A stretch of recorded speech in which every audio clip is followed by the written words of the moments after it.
You are a staple chef here in Toronto, in Canada, which is really awesome. Can you take us back to some like the beginnings of your chefhood? Like, when did you want to become a chef, or did you want to do something else? No, well, it was weird. I was living in Spain at the time, and and I've been going since I was 6 years old because of my stepfather, and we just traveled all around Spain all the time and ate all this incredible food, like fresh seafood that you just don't see. It's right out of the Mediterranean. Now we'd be like down in Alicante, and we'd go down to the to where the fishermen all the boats come in, and my first experience with a monkfish. And this, you're looking at this ugly head. It was just like I'm like 9 years old. Repulsive, going, what is this? And then poor my aunt took it, and she cooked it up for us, and made us paella and all this.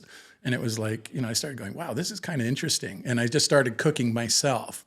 My dad was a very good cook. I mean, he was born in Indonesia, and from German descent, of course. Oh, wow. But he just grew up eating all these incredible flavors, like Indonesian food. And so he would cook that for us all the time. And I'd be eating a dish called bami, which is a noodle dish, and it's made with this dried shrimp paste. And I mean, the smell. So I got thrown into all these smells and flavors at a very young age. So I developed a palate, and I knew when food wasn't right, and I knew when fish was like, this doesn't taste right at a very young age. Right.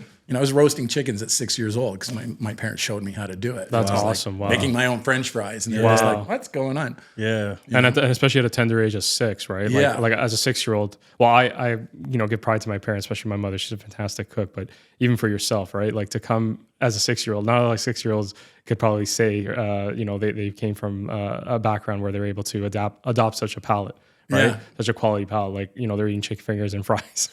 You're roasting chickens. You're eating more palatable. My parents were always about good, healthy food. Like my dad, our dinners, awesome. There was always a small salad beside the plate. So you're eating salad. There was always lots of vegetables. But everything was cooked properly. I grew up on like vegetables that were like from the ground, but also that they weren't overcooked. No, for sure. That's what I'm saying. You're kind of spoiled in a way, or conditioned where it's like quality.